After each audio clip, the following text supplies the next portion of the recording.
উজনিৰ প্ৰলয়ংকাৰী বানৰ এই মহাপ্ৰলয়ৰ সময়ত বানাক্ৰান্তৰ কাষলৈ কণ্ঠশিল্পী অসমৰ শিল্পী সমাজ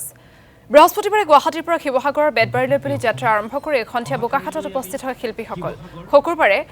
শিৱসাগৰ বেতবাৰীত কণ্ঠশিল্পী অসমে বানাক্ৰান্তৰ বাবে এক স্বাস্থ্য শিবিৰ অনুষ্ঠিত কৰাৰ লগতে প্ৰয়োজনীয় সামগ্ৰী বিতৰণ কৰিব অনুপম শইকীয়া নৱকল্লোল বৰঠাকুৰ মৌচুম গগৈৰ নেতৃত্বত অহা কণ্ঠশিল্পী অসমৰ দলটিয়ে বোকাখাটত মানুহে মানুহৰ বাবে গীত গাই ৰোড শ্ব' কৰি বানাক্ৰান্তৰ বাবে সাহায্য সংগ্ৰহ কৰে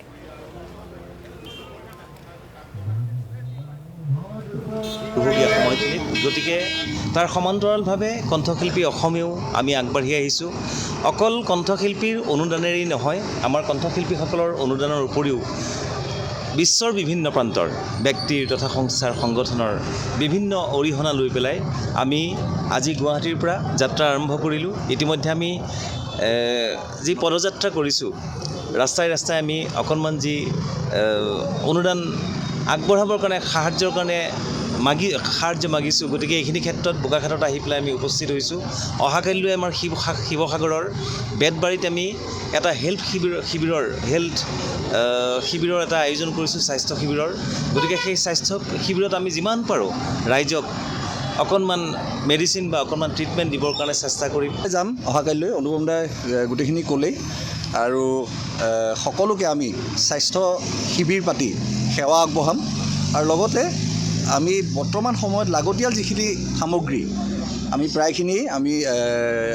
লগত লৈছোঁ আঁঠুৱা বেডশ্বীট মেডিচিনটো ক'লেই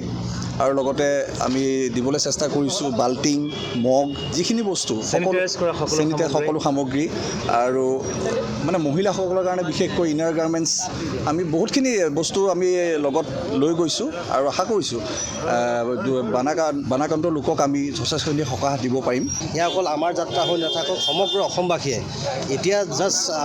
পানী শুকাইছে বা আকৌ হ'ব কিন্তু তেওঁলোকে ঠন ধৰি উঠিবলৈ আৰু হয়তো ছমাহ এবছৰ লাগিব আৰু তেওঁলোকৰ হাতত এতিয়া একোৱেই নাই ঘৰৰ এটা বাচনো নাই বাকী থাকিবলৈ যিহেতু ঠায়েই নাই তো সেইবোৰ ঠিক ঠাক কৰিব যাতে সমগ্ৰ অসমবাসীয়ে বিশেষকৈ চৰকাৰে যি কৰিছে তাৰ উপৰিও দেহে কেহে কোনোবাই শ্ৰম দি হ'লেও তেওঁলোকক যাতে থাকিব পৰাকৈ আৰু অনাগত ছমাহলৈকে যাতে তেওঁলোকক সেই সহায়কণ বা যেতিয়ালৈকে সম্পূৰ্ণ নহয় তেওঁলোকে থাকিব পৰা সেইখন যাতে আগবঢ়ায় তাৰে মোৰ